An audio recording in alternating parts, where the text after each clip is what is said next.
시청자 여러분 안녕하세요. 오늘은 배경을 좀 바꿔봤습니다. 저는 항상 강단을 배경으로 하거나 십자가를 놓고 배경으로 이렇게 설교를 했는데, 오늘은 이제 보시겠지만은 이제 회중석을 배경으로 말씀을 한번 준비해 봤는데요. 여러분, 목사도 회중입니다. 목사는 더 이상 들을 게 없는 사람. 옛날에 보면은 그 돌을 잘 닦고 수련을 해서 하산해도 된다라고 이야기를 하는데, 여러분, 목사는 그렇지가 않습니다. 목사는 여러분 회중들보다, 성도들보다 더 하나님의 말씀을 잘 들어야 되는, 더 몇 배로 더 예민하게 잘 들어야 되는 특별한 회중, 그러니까 더 회중다운 회중이라고 할 수가 있겠죠. 그것이 바로 목회자입니다. 하산한 사람이 아니라 돌을 다 닦아가지고 더욱더 많이 수련해야 되는 사람이에요. 산으로 올라가야 되는 그런 사람이에요. 저를 위해서 기도해 주시고, 저는 여러분들이 항상 그랬으면 좋겠습니다. 하나님 말씀을 잘 듣는 청중이자 회중으로 신앙생활 잘 감당했으면 좋겠고요. 저 유튜브가 이제 벌써 시작된 지 8개월 정도 돼 가고, 구독자도 84명, 그 동영상도 제가 한 40개 넘게 올렸습니다. 그래서 같이 이렇게 영상으로 말씀 나누면서 호응도 해주시고, 어떤 분들 또 헌금도 해주시고, 또 기도도 해주시고, 또 이렇게 연락도 주시고 해서 얼마나 제가 감사하고, 제가 개척한 지 지금 벌써 6개월 됐는데, 개척하기 전에도 얼마나 많이 은혜가 되는지 모릅니다. 그래서 여러분 항상 시청해주셔서 정말 감사하고, 위로해주셔서, 또한 기도해주셔서 정말 진심으로 감사드립니다. 또 많이 기도해주시고 참여해주셨으면 좋겠습니다. 오늘 우리가 살펴볼 사무엘 상은, 여러분 제목에서도 아시겠지만은 역사. 이 이스라엘은 원래 부족 국가였습니다. 그래서 왕이 없어요. 왜냐? 하나님께서 왕이 되시기 때문에 하나님 직접 다스리는 신정국가, 하나님께서 다스리시는 신정국가였어요. 동시에 하나님께서 왕이시고 인간왕이 없으니까 이 일반 민중들은 어떻게 돼 있었을까요? 가족 단위로 구성되어 있는 부족 국가예요. 제가 한번 기회가 되면 말씀드리겠지만, 이 부족 국가는 특별한 신학적인 의미를 갖고 있어요. 하나님 나라는 어떤 기관과 조직이 아니라 가족 중심의 공동체다라고 하는 거예요. 여러분, 가족 우습게 보지 마세요. 여러분, 세상적으로 대단한 사람들과 좀 다 가족에서 하는 인격이 길러지는 거예요. 성경은 그 누구보다 잘 알고 있어요. 가족이 정말 중요하다는 것은. 가정의 달이잖아요. 여러분, 가정이 국가보다 중요합니다. 교회보다 중요해요. 그러니까 오죽 하나님께서 결혼식을 직접 주례를 하시잖아요. 아담과 하와의 가족을 정말 중요하게 생각해서, 역사는 어디로부터 시작되느냐? 가족의 이야기로부터 시작되는 거예요. 근데 아이러니한 건 뭐냐? 오늘 바로 역사, 부족 국가에서 인간 왕을, 통치자를 세우는 왕정 국가로 넘어가는 이 중요한 역사적인 격변기. 여러분, 지금 19대 대통령이 퇴임하시고 20대 대통령이 세워졌잖아요. 이것만 봐도 얼마나 이게 나라 사람들이 얼마나 많은 관심을 가져요. 근데 이거보다 상상도 못할 정도로, 이건 부족 국가에서 왕정 국가로 넘어간다는 것은 청동기에서 철기시대 넘어가는 것처럼 많이 큰 일이거든요. 이게 엄청난 일이에요. 근데 그 시작을 어떻게 시작하고 있는가? 여러분, 보시는 분 따라해 보세요. 한번. 가사. 예, 가사. 여러분, 중학교 때, 초등학교 때 가정 배우셨어요? 가정? 가정 수업? 저 때는 이제 남녀평등 실현에 대해서 저도 가정 좀 들어본 일이 있는데, 초등학교 때 교련도 배웠었던 것 같아요. 근데 어쨌건 하나님의 역사는, 제가 아까 가정의 중에서 말씀드렸죠? 가사로부터 시작돼요. 어떤 가사입니까? 한나라고 하는 여자가 자식을 못 낳는 이 불임의 고통, 그리고 자식을 못 낳아서 다른 와이프에게 구박을 받는 이 질투와 시기가 난무하는 이런 지금 큰 갈등에 대해서 이야기하는 거예요. 여러분, 이게 무슨 하나님 역사하고 관련이 있어요. 아기 못 낳는 게, 그리고 가족끼리 갈등하고 구박하고 싸움하는 게, 예? 남편의 무능력, 아내끼리 중재하지 못하는, 예? 또 남편의 위로가 되지 않는 그 개인적인 갈등과 마음 가운데의 슬픔들, 이게 하나나라 역사, 무슨 왕정시대로 넘어가는 거 무슨 상관이 있어요? 예? 근데 오늘 1장은 그게 상관이 있다고 이야기를 하는 거예요. 자, 보세요. 한나가 아기를 낳지 못하는 이 불임 상태는 이스라엘의 진정한 영적인 자녀가 없다고 하는 영적인 불임 상태를 상징적으로 보여주는 하나님의 사건이었던 거예요. 그리고 이 가족끼리의 갈등들, 한나와 다른 첩의 그 갈등들은 이스라엘의 내전, 우리가 지금 이게 사무엘상 첫 부분이 사사기의 연장이라고 할 수 있는 사사시대라고 할 수가 있는데, 엘리가 마지막 사무엘이 이제 등장하게 된 사무엘의 마지막 사사였죠. 그 전에 엘리라고 하는 사사가 다스리는 시대였는데, 이 어떻게 끝났어요? 사사기가 내전으로 끝났잖아요. 싸우라고 하는 블레셋 민족하고 싸우지 않고, 모라네라고 하는 이방 민족하고 싸우지 않으니까 어떻게 되는 거예요? 예? 자기들끼리 싸움박질을 하잖아요. 이 바로 그런 거예요.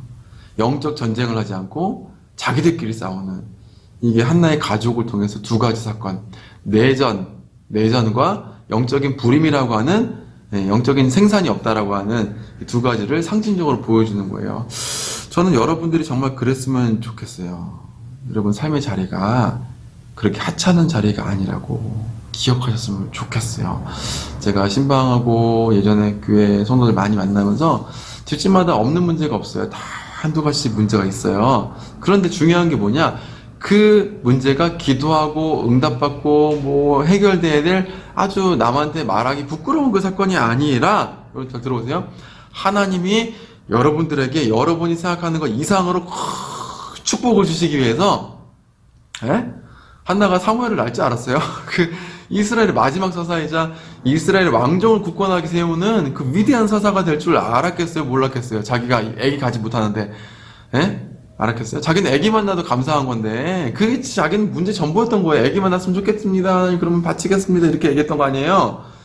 그런데 그 자녀가 이스라엘 왕정을 세우는 위대한 지도자, 전례가 없는 위대한, 모세 이후에 가장 위대한, 다윗 전에 모세 전 이후에 가장 위대한 지도자가 될 줄 알았겠어요? 몰랐죠? 그렇죠? 몰랐을 거예요. 근데 하나님은 그런 큰 계획, 큰 그림을 갖고 계셨던 거예요. 저는 여러분도 그랬으면 좋겠어요. 여러분 지금 갖고 있는 삶의 작은 문제들, 기도하고 계시는 작은 기도의 제목들이 정말 하나님께서 위대하게 사용하시는 그 신앙의 모판이 되고 위대한 영적 지도자를 세우는, 여러분이 안 되면 여러분 후대가 될 거예요.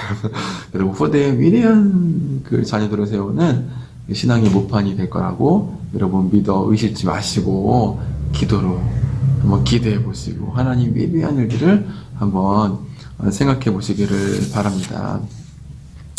저희 가정도 마찬가지예요. 저희 아버지가 위암 말기시고, 저희 어머니는 이제 과부되게 생기시고, 30살 돼 갖고 과부되게 생기시고, 막 그런 가정에 어려움들이 있었는데, 제가 이렇게 목사가 되고, 또 저희 아버지도 목사가 되고, 뭐 그렇게 될지 어떻게 알았겠어요? 제가 이렇게 개척해서 교회를 세우고, 어떻게 알았겠어요? 몰랐겠죠? 그죠? 하나님께서 하시면 이 가정에 있는 작은 문제들, 고통들, 남모르는 슬픔들을 훈련시켜 가시면서 위대한 큰 계획을 갖고 계시고, 그 모든 훈련들이 제가 지금 또 목회할 때 쓰임받고 성도를 상담할 때 귀중한 영적인 자산들로 사용되고 있는 거예요. 여러분들도 아마 그렇게 될 거예요. 저보다 훌륭하게. 저는 별로 훌륭하지 않지만 저는 아마 그렇게 사용되실 줄 믿습니다. 19절에 보시면 여호와는 기억하시는 분으로 나타나고 있어요. 생각하다 라고 하는 말은 기억했다는 말이에요. 11절에 보셔도 한나가 기도한 하나님의 성품이에요. 하나님께서 기억하시는 분이시기 때문에 기도를 들으실 수 믿습니다 했는데, 19절에 보면은 그 기도한 제목과 같이 하나님의 기억하시는 성품의 근거에서 한나가 기도했는데, 19절에 보면은 하나님께서 기억하시고 한나를 생각하셨다 이렇게 얘기하고 있어요. 여러분 기도 응답 안 되는 것 같잖아요. 여러분 아니에요. 하나님 다 기억하고 계세요. 절대로 실망하지 마세요. 여러분 뜻하지 못할 때, 여러분 이때 들어줬으면 좋겠는데 했는데 나중에 보면 더 좋은 때에 반드시 들어주실 줄 믿으시기를 바랍니다. 여러분 아멘 하세요. 여러분 꼭 들어주실 거예요. 하나님께 여정의 고통을 돌보시고 자기를 기억해달라고 그렇게 기도했어요. 또한 반복해서 주의 여정을 잊지 말아달라고 기도했어요. 하나님은 꼭 기억하셨어요.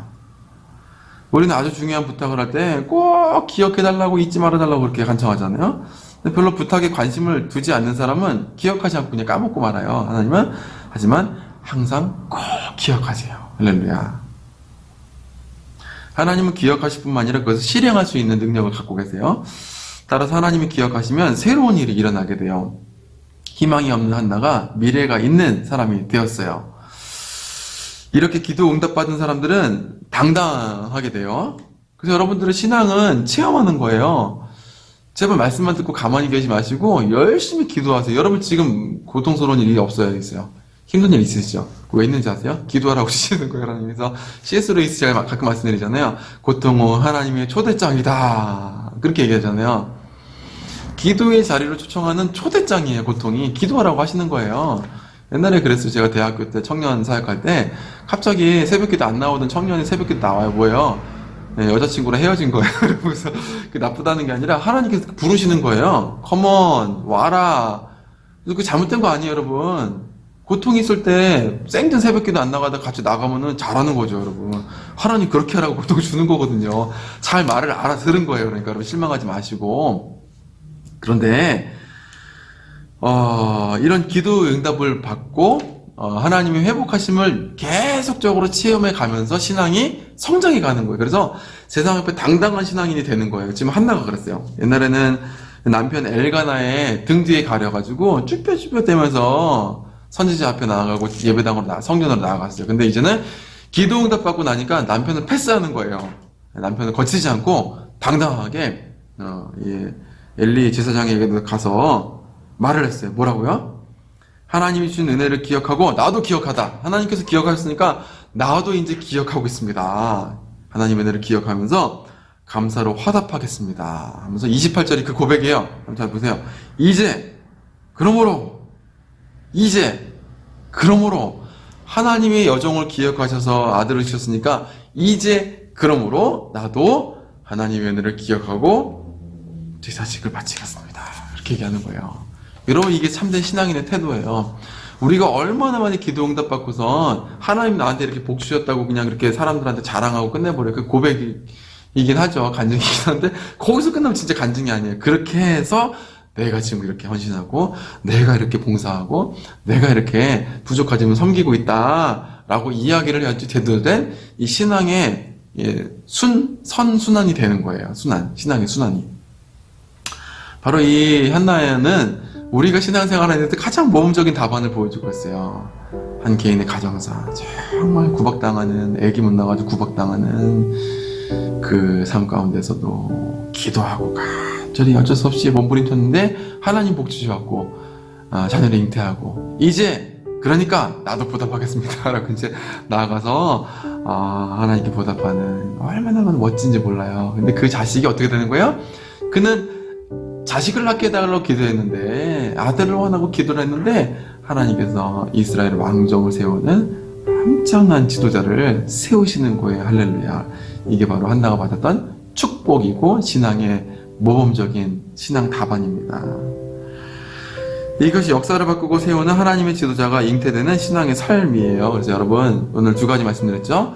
첫 번째로는 여러분이 지금 기도로 몸부림치는 그 고통들이 하나님의 역사하고 전혀 다르다고 생각하지 마세요. 하나님의 큰 역사 가운데 사용되는 신앙의 모판이다 라고 생각하시고, 두 번째로는 그런 일들이 있을 때, 체험하고 회복되는 일들이 있을 때 거기서 멈추지 마시고 하나님께 꼭 감사로 화답하고, 적거나 크거나 여러분 믿음의 분량에 따라서 꼭 하나님께 봉사하시고 헌신하시고 감사를 표하실 수 있는, 그래서 여러분의 기도 응답 받는 그 결과가 여러분이 그냥 그저 세상적인 축복을 받는 것에 끝나는 것이 아니라 정말 하나님 역사에서 귀하게 사용될 수 있는 사무엘과 같은 귀한 신앙 열매가 되시기를 주의 이름으로 축원합니다. 가정의 달을 맞아서 여러분 가정에서 겪는 고통들을 위해서 기도하시고, 그 가정에서 겪는 고통들이 기도를 통해서 응답받았을 때 하나님 앞에 감사로 화답하시고, 그것이 여러분 가정의 고통과 회복으로 끝나지 않고 하나님의 큰 역사를 일으키는 여러분의 간증과 고백이자 신앙의 복음의 전파이자 또 하나님의 큰 역사를 일으키는 믿음의 도구가 되기를 간절히 바랍니다. 기도하겠습니다.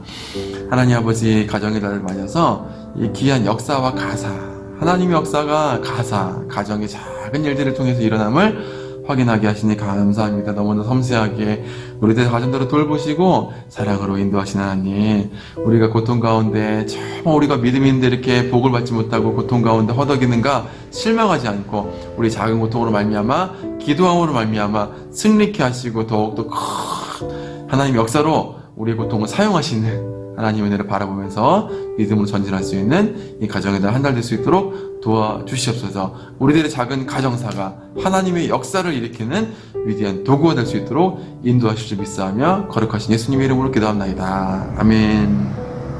여러분 시청해주셔서 감사합니다.